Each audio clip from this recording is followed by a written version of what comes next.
नमस्कार मित्रों, 11 क्लासेस के यूट्यूब प्लेटफॉर्म पे आपका बहुत बहुत स्वागत है। मेरा नाम विवेक है। आप लोगों को दिवाली की ढेर सारी शुभकामनाएं। जो मन में सपने संयोजे हैं, जो एम और उद्देश्यों के साथ आप जीवन में आगे बढ़ना चाहते हैं, भगवान गणेश और माँ लक्ष्मी आप लोगों के उन सपनों को साकार करें। आपका जीवन, आपके परिवार का जीवन, आप सभी के चाहने वालों का जीवन खुशहाल रहे, समृद्धिपूर्ण रहे। इन्हीं ढेर सारी शुभकामनाओं के साथ आप सभी को दीपावली की शुभकामनाएं, बधाई। आज हम एक बहुत ही बेहतरीन मुद्दे पर बात करने वाले हैं। मुद्दा है आधार का। आधार की उत्पत्ति कब से मानी जाती है? आधार कार्ड जब आने वाला था तो किन किन परिस्थितियों में उसको रोक दिया गया? नई सरकार का गठन होता है 2014 के बाद और आधार को एक धन विधेयक के रूप में, मनी बिल के रूप में पेश किया जाता है। मनी बिल के रूप में क्यों पेश किया जाता है, इसके पीछे की कहानी को भी हम जानेंगे। मनी बिल के रूप में ही आधार कार्ड को क्यों पेश किया गया, इस पर कई बवाल उठाए गए, सवाल उठाए गए, विरोधी विपक्षी पार्टियों के द्वारा इस पर प्रश्न भी उठाए गए।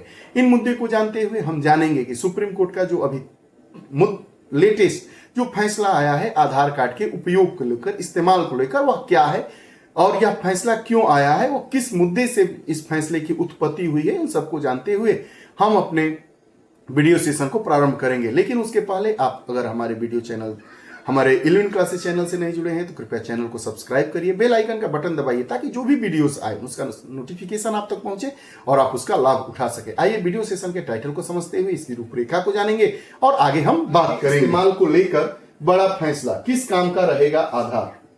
फैसला जानिए। इस्तेमाल को लेकर एससी मतलब supreme court of India, supreme court of India ने क्या कहा, हम खबर को जानेंगे, मामले की पृष्ठभूमि को समझते हुए आगे बढ़ेंगे, सुप्रीम कोर्ट के निर्णय को समझेंगे और आधार की भूमिका और उसके डेवलपमेंट के बारे में हम बात करेंगे।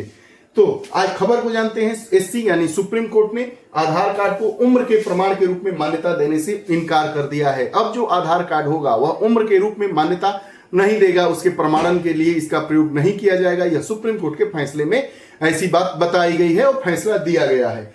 इस स्थिति में स्कूल छोड़ने का प्रमाण पत्र जो होता है, स्कूल लिविंग सर्टिफिकेट जिसको कहते हैं, स्कूल जब हम छोड़ते हैं, या ट्रांसफर सर्टिफिकेट जिसको भी हम कहते हैं टीसी सामान्य भाषा में, या स्कूल लिविंग सर्टिफिकेट, वह ही मान्य होगा कि उस पर आपकी उम्र क्या है। जैसे दस्तावेज विश्वसनीय माने जाते हैं। आधार का उद्देश्य क्या है? आधार भारतीय विशिष्ट पहचान प्राधिकरण UIDAI द्वारा आधार को सार्वभौमिक पहचान इंफ्रास्ट्रक्चर के रूप में वर्णित किया गया है, लेकिन इसे केवल पहचान का प्रमाण पत्र माना गया है, उम्र का यह प्रमाण नहीं है। क्यों आया, इस मामले की पृष्ठभूमि को समझते हैं। दुर्घटना की पृष्ठभूमि है, यह मामला एक मोटरसाइकिल दुर्घटना में मारे गए सीकाराम के परिवार के मुआवजे से जुड़ा हुआ मुद्दा है। दुर्घटना में मोटरसाइकिल से मारे गए सीकाराम के परिवार से जुड़ा हुआ यह मामला है। प्रारंभिक मुआवजा आदेश 2015 में हरियाणा के रोहतक में मोटर वाहन दावा न्यायाधिकरण ने सीकाराम के परिवार को 19,35,400 का मुआवजा देने का आदेश दिया था। लेकिन जो मुआवजा अधिनियम है, मोटर वाहन अधिनियम 1988 की बात करते हैं, तो इसमें यह आता है कि जो मुआवजा दिया जाता है वह मृतक की उम्र के आय और आश्रितों पर निर्भर करता है। जो मृतक की उम्र की आय है और उसके आश्रित है, उस पर मुआवजे की राशि को निश्चित किया जाता है। यह मोटर वाहन अधिनियम 1988 में बताया गया है। जो उम्र का आधार है वो मल्टीप्लायर लागू किया जाता है, जो भविष्य की वित्तीय सहायता को दर्शाता है। अब इस पर सुप्रीम कोर्ट का निर्णय क्या आया है? सुप्रीम कोर्ट ने यह कहा है कि जो जुवेनाइल जस्टिस एक्ट 2015 है, उसकी धारा 94 के अनुसार आयु सत्यापन के लिए शैक्षिक रिकॉर्ड जैसे मैट्रिकुलेशन मतलब हाई स्कूल का प्रमाण पत्र, स्कूल छोड़ने का प्रमाण पत्र उपयोग में लाए जाने चाहिए, आधार नहीं। आधार कार्ड दिखाकर आप नहीं दिखा सकते हैं कि इस व्यक्ति की उम्र ये है। आप अगर उम्र का जिक्र करना हो, उम्र का आधार देना हो, तो आप हाई स्कूल मैट्रिकुलेशन का आप अंक पत्र लाइए, प्रमाण पत्र लाइए, या स्कूल लिविंग सर्टिफिकेट जिसको हम ट्रांसफर सर्टिफिकेट कहते हैं, उस पर जो उम्र लिखा गया है वही माना जाएगा। आधार पर लिखा हुआ अंकित जो एज है, उम्र है, वह उसको नहीं माना जाएगा। सुप्रीम कोर्ट का ऐसा आदेश। उच्च न्यायालय के फैसले, विभिन्न न्यायालयों ने उम्र सत्यापन के लिए SCL मतलब स्कूल लिविंग सर्टिफिकेट, स्कूल छोड़ने की उम्र वाले सर्टिफिकेट के आधार के ऊपर प्राथमिकता देने का निर्देश भी दिया है। आधार के ऊपर, आधार और जो स्कूल लिविंग सर्टिफिकेट दोनों में जो उम्र लिखी है उसमें स्कूल लिविंग सर्टिफिकेट, स्कूल छोड़ने वाला जो प्रमाण होता है उस पर जो उम्र दिया रहता है वही मान्य होता है। 2018 में सुप्रीम कोर्ट ने की संवैधानिक पीठ का फैसला आता है। आधार को केवल पहचान पत्र का प्रमाण माना गया, उम्र का नहीं माना गया है। वहीं यूएडीआई के एक सर्कुलर ने भी इस बात को दोहराया कि आधार जन्म तिथि का प्रमाण नहीं है। अब आइए बात करते हैं कि आधार की भूमिका क्या है और उसका विकास कैसे हुआ।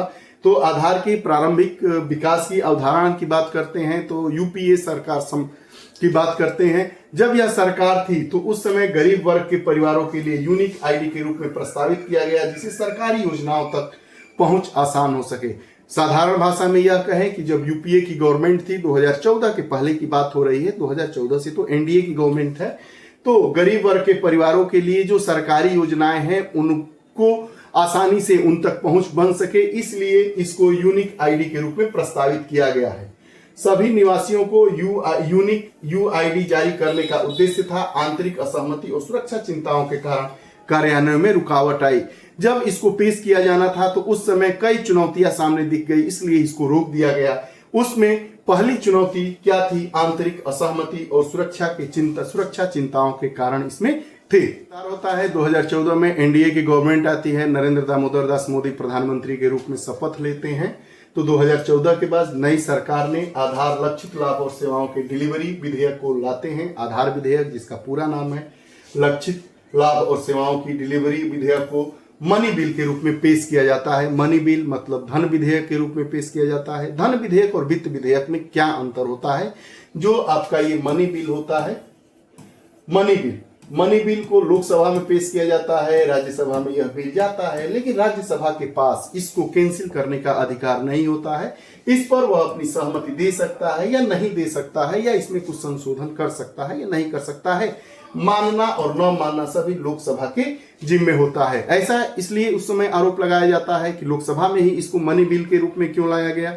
इसके पीछे तर्क दिया जाता है कि जो मेजर नंबर होना चाहिए राज्यसभा में इस बिल को पास करने के लिए, वह जो एनडीए की सरकार जो बनी होती है 2014 में, उसके पास नहीं थी। इसलिए आधार विधेयक को मनी बिल विधेयक के रूप से लोकसभा में ही पास करवा दिया जाता है और पेश किया जाता है। ये पूरा मुद्दा रहा। उसके बाद लोकसभा ने विधेयक को पारित किया, जिससे राज्यसभा की आपत्तियों को दरकिनार किया जा सके। 2000 विकास पर अगर हम बात करें तो वर्तमान भूमिका और अनिवार्यता पर बात करना लाजमी हो जाता है। उसके पहले 2018 का सुप्रीम कोर्ट का फैसला हमने जाना, जिसको पुट्टू स्वामी मामला कहा जाता है। तो आधार को बैंक खाते, स्कूल में नामांकन या सिम कार्ड के लिए अनिवार्य नहीं किया जा सकता है। यह पुट्टू स्वामी मामले में आया था। यह इसलिए पूछा जा सकता है कि पुट्टू स्वामी और निजता के अधिकार बहुत ही चर्चा में रहे। पुट्टू स्वामी की अभी मौत हो गई है, उनकी मृत्यु हो गई है, इसलिए यह पूछे जाने की संभावना है। आधार की भूमिका और उसके विकास की अगर हम बात करते हैं तो वर्तमान भूमिका और अनिवार्यता को जानेंगे कि स्वैच्छिक माने जाने के बावजूद विभिन्न सरकारी योजनाओं के लिए आधार आवश्यक है और निजी कंपनियों जैसे अमेजन में भी आधार की स्वीकार्यता है। आदित्य बिरला हाउसिंग फाइनेंस द्वारा भी इसका उपयोग किया जाता है। जनवरी 2024 से अगर बात करें तो मनरेगा, महात्मा गांधी राष्ट्रीय ग्रामीण रोजगार गारंटी योजना के तहत ग्रामीण श्रमिकों के लिए आधार अनिवार्य हो गया है। आधार से जुड़ा हुआ मामला, सुप्रीम कोर्ट ने आधार से संबंधित एक फैसला दिया है कि आधार का प्रयोग हम उम्र जानने के लिए नहीं कर सकते हैं। इस पर इसके पहले भी फैसले आए हैं, उन फैसलों को भी हमने जाना। पुट्टू स्वामी मामले को भी जाना, उस मामले में क्या निर्णय आया था उसको भी जाना। आधार कहाँ कहाँ मान्य है, किन किन संस्थाओं के द्वारा मान्य किया जा रहा है, इन पूरे विषय पर हमने बात किया। आपको ये हमारा वीडियो सेशन कैसा लगा कमेंट बॉक्स में जरूर बताइएगा। पुनः आप सभी को दिवाली की ढेर सारी शुभकामनाएं, बधाई। जय हिंद।